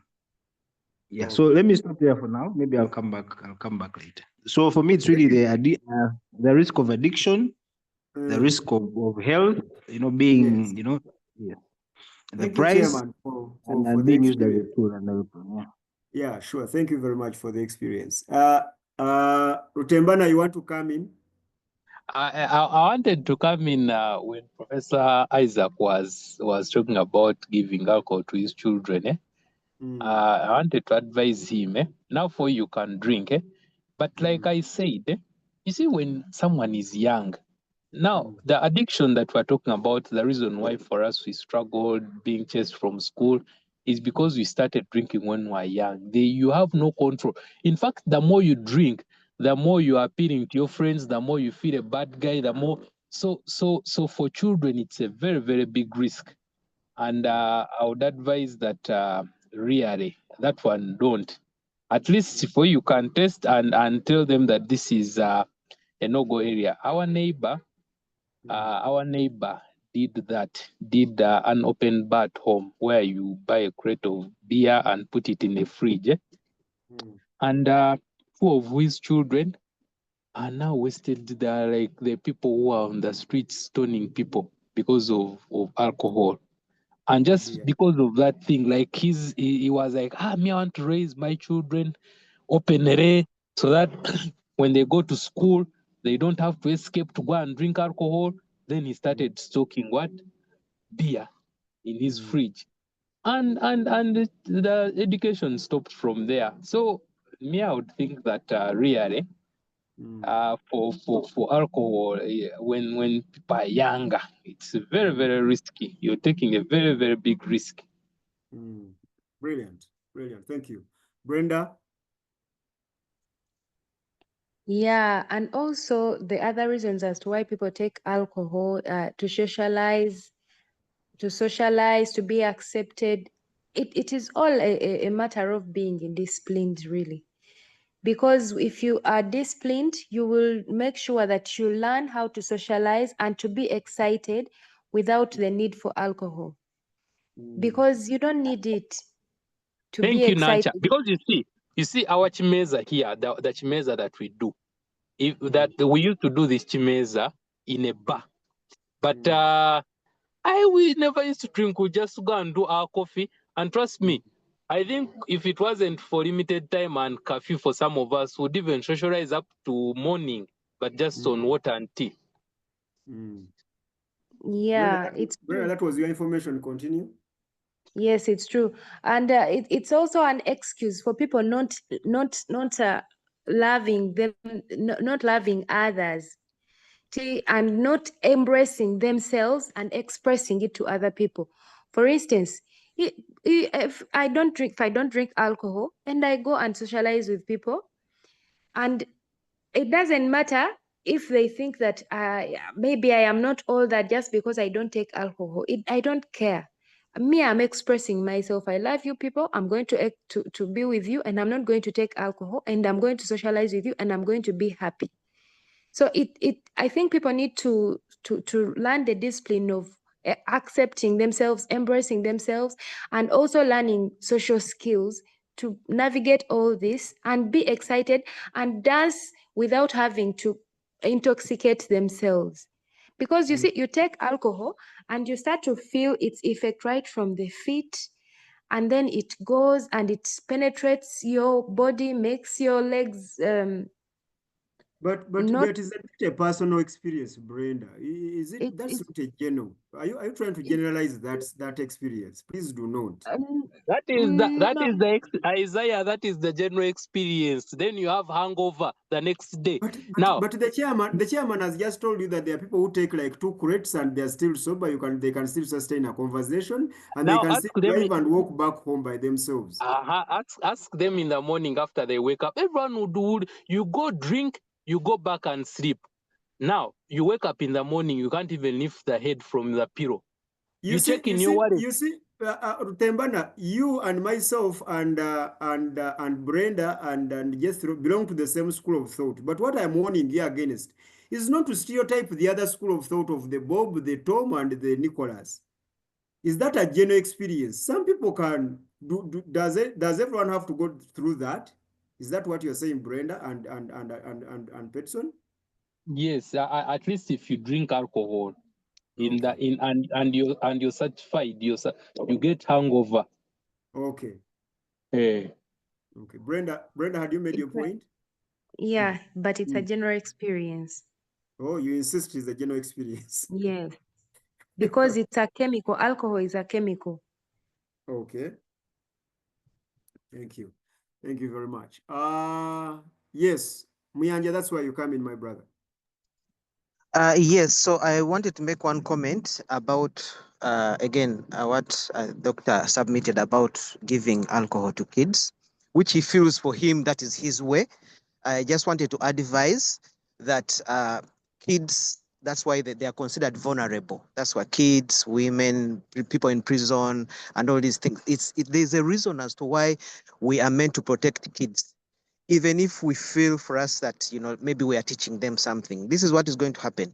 You may think you bring home and you give them a glass or two, then they will get interest in this glass you're giving them. Then when they are away from home and maybe they are 10 or 9 or 11 and they have some pocket change, they will now go and try to go full blast. For you thought you were, that exposure you gave them. So as kids, I think, I've been in communities here where we've gone to places where people are drinkers, but you're on the table, everyone is having a beer or wine, and their kid is given juice. They know by discipline that they are not supposed to touch an alcoholic drink until they are 18, or depending on the state laws of when you're supposed to start drinking. So protect them. Actually, Bob, to give you information, in Uganda, children are not allowed in even babies. There's a lady who was arrested recently at the former Genoa. It's now called Club Governor, I think. She came with her baby, and then someone called the police, and then the police came and arrested her just because she had come. Yeah. Yeah, this one, I'm even, the example which I'm giving is that even at home, at your home, at their home, like at home after dinner, everyone is having whatever wine to help with the digestion or just to be in a good mood. The kids only have juice or non-alcoholic drinks, and they know. So this is something that is just to protect them, because you don't know how far they are going to explore, to take this when they get out of that house, and how, because they have no control for themselves, they may go overboard. Okay, so that's the question I wanted to bring out there. Now, on the other side, if I just wanted to say, it is okay not to drink. For people who don't drink, again, as you said, don't push this to other people. People who are able to take this in moderation, because they know its benefits. It helps with the digestion of food. It helps. There's a difference. Someone talked about hangover. Yes, hangover comes when you have gone overboard.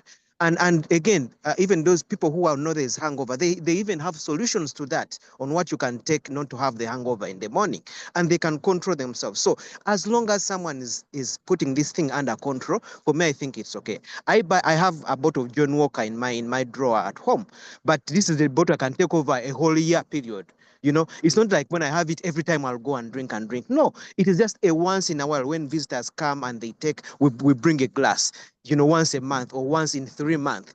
This is something just strictly for socializing, for creating an environmental mood where everyone is happy, where everyone is talking freely, and everyone goes back home and they rest. So for me, I think as long as there's modulation, it is okay. Those who don't drink, please don't drink. Don't even dare, because you may not have control. And if you don't have control, you'll go overboard. and get all diseases, accidents, and all these other things that come with the abuse of alcohol.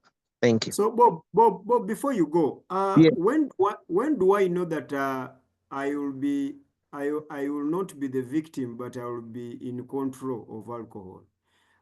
How can I tell that before I start taking alcohol? For instance, for me, I don't know whether you guys actually, let me use this opportunity to give you my testimony briefly. And Bob, I want your microphone on. For me, I was raised by a drunkard. That was my mother, and my stepfather was also an alcoholic. But this couple made sure that I do not even pick the kachokoro, the top of a bottle of alcohol. So that is how that is how much and how far they distanced me from alcohol. Never to touch it, never even to smell in the bottle. But they normally came back drunk, and they could drink their lives out. So that's how I was raised. My family today, my father drinks. I even buy him alcohol. My living mother drinks. I even buy her alcohol. The other mother who raised me actually died in a bar. That is how bad it was. So, but for me, I have never even tasted alcohol, and I do not even intend and plan to. So there are people like me. So the chairman actually was raised under prohibition. I was raised within addiction, but I never touched that whole thing. So for someone like me, if I am to start alcohol, how do I tell that I won't be the victim where Rutembana warns me that don't dare, because you're not sure whether you'll be the victim or you'll be the villain or one in charge of alcohol? Or then how do I know that I'll be in control, or it will be in control of me? That balance is what threatens Brenda and Peterson. Do you have something to say about that? I will tell you that, like, for example, personally, Yes. I even don't know my limit. Okay. Yes. And that is the essence of saying that you need to do this when you are mature enough. Like that's why we protect kids, we protect teenagers, because for them it's more about even peer pressure. Even though even adults we also get whatever influenced. So for you to think, for someone to know their modulation, again, you can tell as a mature person when you're drinking. For example, I mean, for me, I do mainly at home, or when we have like a work function. That is when I do drink the wine or whatever, or the spirits. It's mainly on functions, and when I'm at home once in a while. So it's like, a glass of wine is just to taste, see how you feel with your digestion. Don't drink to say I want to test my limit. No, I don't ever drink to say I'm testing my limit. Okay. Yes, I'm just, if it's an occasion, I have a glass or two. So you will feel the changes in your body. You'll get, I don't know if it's called even tipsy, but you will feel that there's some bit of excitement in you. Okay. And for me, that is where I'm like, okay, I'm stopping here. So, but it's very hard to tell your limit. That's why some people are like, so that's why we advise people not to start drinking, because if you're going to be looking out, oh, when should I stop? You will not stop. You will just you'll get excited and you feel, oh, this feels good. You'll take another one until someone stops you. That's why here in bars, sellers even can refuse to serve you when they know that you have reached your limit. They will refuse to give you a drink. Even if you're paying so much money, they will not give you any more additional drink when they know you have reached your limit. That's when you feel you're not in control. So that's why it's for mature people who can gauge. You believe you can make a decision, and I know that now I've gone overboard. I should stop, go home. You may start seeing people you saw were ugly. Now you're seeing they are beautiful now, and you're pulling them. Jesus. So, and I think is that much that Peterson called that you need the help of Jesus even to construct that kind of maturity. Yeah. All right. Okay. Thank you very much. Now, Chairman, do we need to extend this for how many minutes should we extend this for? People came late. Maybe we can do an extra 10 minutes. Okay. Brenda, come in. Yeah. These people who keep giving this excuse of I hear are good for the stomach, blah, blah, blah, blah, blah, blah. I would like to inform you that the body, the stomach, makes its own alcohol, the quantity which it needs. The Lord made it in such a way that it produces its own alcohol which it needs. It ferments it for itself and makes it for itself. You do not need to give it. You know, it's only those ones whose body has failed to make what it needs, the alcohol it needs. And it's only those ones who should have that prescription for that, for their what? For their body. And the body makes alcohol to such an extent that some people, you will, if you are keen on smelling the real sense of people, some people even, especially those who have a lot of hairs, have a bell-like kind of scent. You will smell a scent of alcohol in them that is natural made. So this is to take away your excuse of the body stuff like. But you see, Brenda, before you dismiss that whole thing entirely, you are right. I do understand that.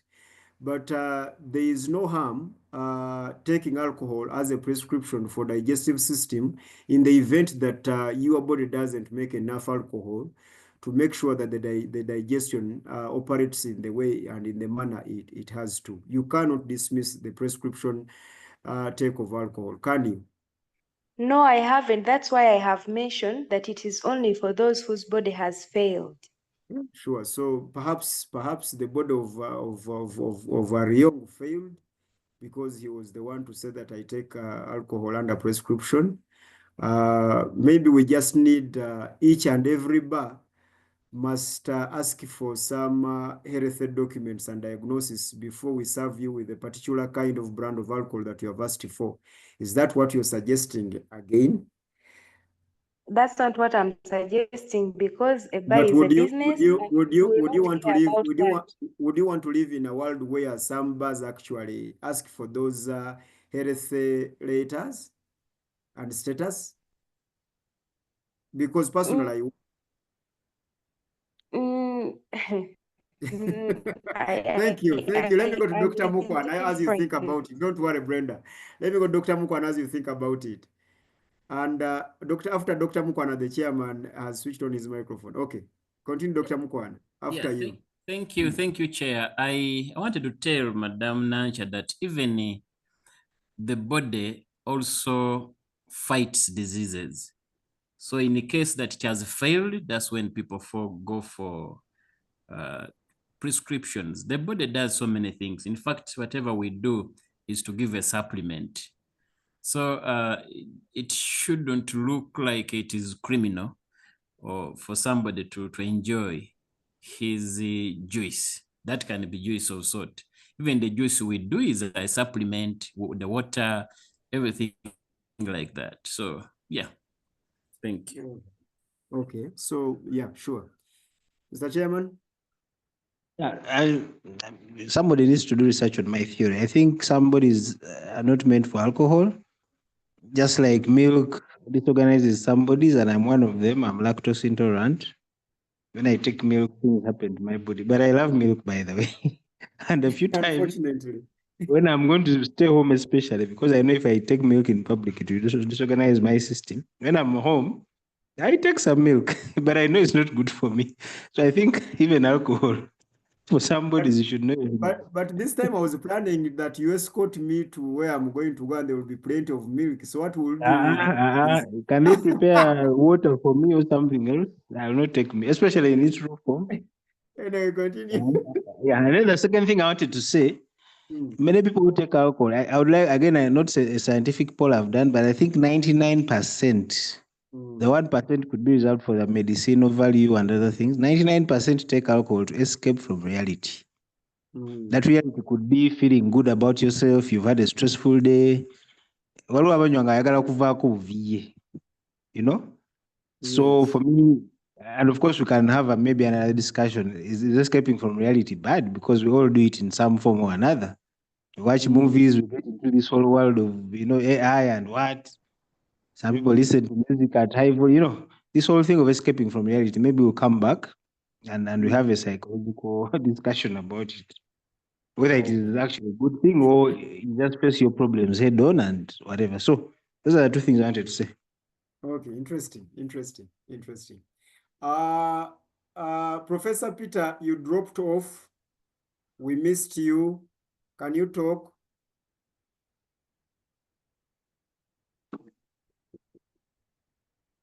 Hello. Yes, you dropped off. Can you talk? Do you take some alcohol, some wine, some what do you think about this whole thing? And what are your reasons of taking or not taking? I wanted to ask, when people are taking beer, are they taking beer, the container, or they are taking alcohol, the content? Both.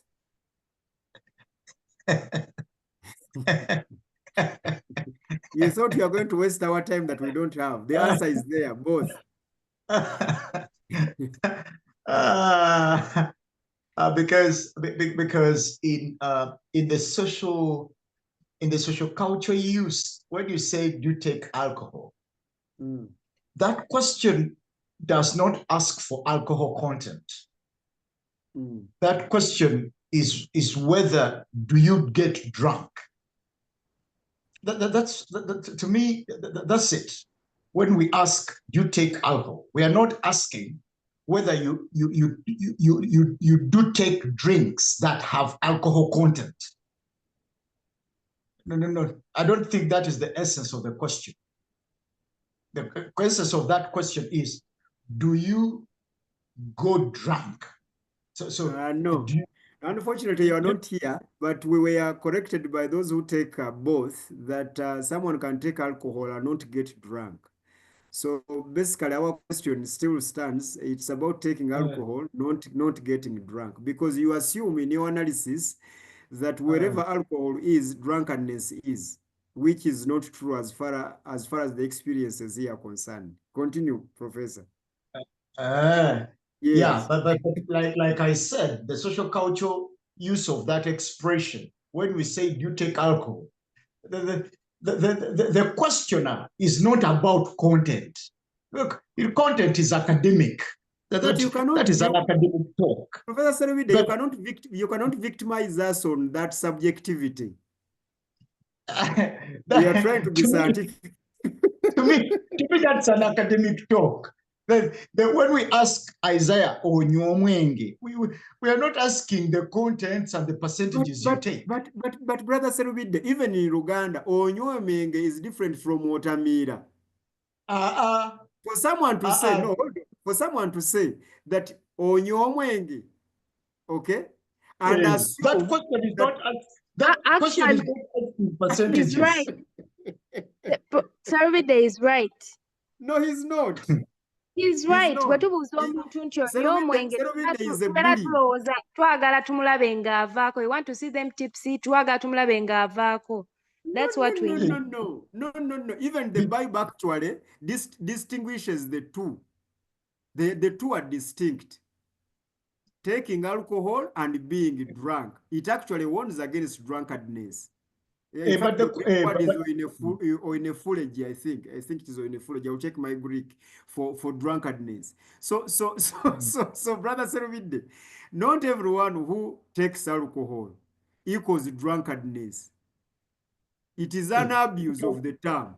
Continue, being Brother Serwide. Drunk and being tipsy. No, brother, it's not your time. Professor, continue. Because I don't know this. The nutritionists here. Yes. The nutritionists here should tell us if it is a matter of contents and percentages of alcohol, then we need to be re-educated whether there is no alcohol in what we take, save for water. No, there is alcohol because Brenda has just educated us that even the body manufactures its own alcohol. There's alcohol. There's alcohol in even the drugs. You see? So the question of whether you take alcohol, the question is on abuse. And abuse here is drunkenness. No. The question of whether you take alcohol was on whether you should take alcohol under prescription or not, and why do you take? That's why we use the term justifiable. Good. Then when I was listening to your opening talk, you talked about three perspectives, three theories. Number one, There are the prohibitionist, the moderationist, and the abstainationist. I would like to conclude by saying we have another one, and this is mine. It's called the discretionarist. So if it is taking about if it is alcohol contents, if we are discussing percentages and contents here instead of getting drunk, then we have the discretionary approach. But isn't Take that alcohol. semantics? Isn't that No, Professor? No. Because This is not semantics. We have the moderationists. You take alcohol at your discretion. You might not take it at an abstainationist or moderationist or prohibitionist. You take it at discretion. So, but discretion is almost one the same with moderation. When people say moderation is quantity. Moderations are quantities, not discretion. Quantity in relation to what you are protecting, Mr. Professor. No, the discretionary view of mine I've just created here is on what is the need, what is the circumstance at hand. The circumstance at hand, the need at hand would inform you whether you should take alcohol or not, if it is a matter of percentages. But like I insist, the question, do you take alcohol, is not a percentage question. It is a drunkenness question. It is an abuse question. I submit. Okay, thank you. Chairman, the last word. Wow, last word. Actually, I don't want to start another conversation, but I think we should have gone a bit more into what drunkenness actually means. We could have probably have gone a little bit deeper, but maybe next time, since our topics keep coming back. Yes. I know, because some people define drunkenness differently. Okay. Well, but Dr. Mukwana, sorry, I cut you off. Were you saying something? It's okay. I was saying it's a good topic. It's a good topic. Yeah, it is. It is an interesting one. Dr. Mukwana, last word. Yeah, allow me appreciate Nancha. I love Nancha for her honesty. I love her honesty, accepting that she has ever tested. It's not easy in the circles where we are for somebody to accept that I've done this. So I thank her for her honesty and thank every member for their contribution. I think it has been really good. It has been great. I know Peter has never tested and he does not even know how it feels, but he has contributed. You can mentor him into the field. No, let him remain innocent. Sometimes ignorance is better. Please. Brenda, your last word. Thank you so much for I love how you've moderated. Thank you so much for helping us not to grapple for attention. Everyone got their chance. Okay. Thank you, Dr. Mukwana. I love you guys and I enjoy being on here. The network actually has bid you farewell. Well, ladies and gentlemen, we would like to thank you. This is In Truth and in Spirit World of Worship Fellowship. We are here every Monday from 6 to 8. 6 in Uganda, that is evening hours. Then to 8. We are non-denominational. We welcome all views. We tackle subjects and topics objectively. We are sorry if we have offended you. We want to assure you that we are still Christians and believing Christians saved by grace through faith alone. And we believe that there is one God and we are absolutely God believers. So the views that you've had here are views from objectivity that you need to go and think about, question each and every belief. That's our dogmatic stand on each and every issue. Thank you very much. We'll see you next Saturday, same time, same place. You can always access our content on YouTube, In Truth and in Spirit, World of Worship Fellowship. Go there, please give us like, give us your comments, send us your questions. May God bless you. We'll see you next Thursday. Bye. Bye-bye.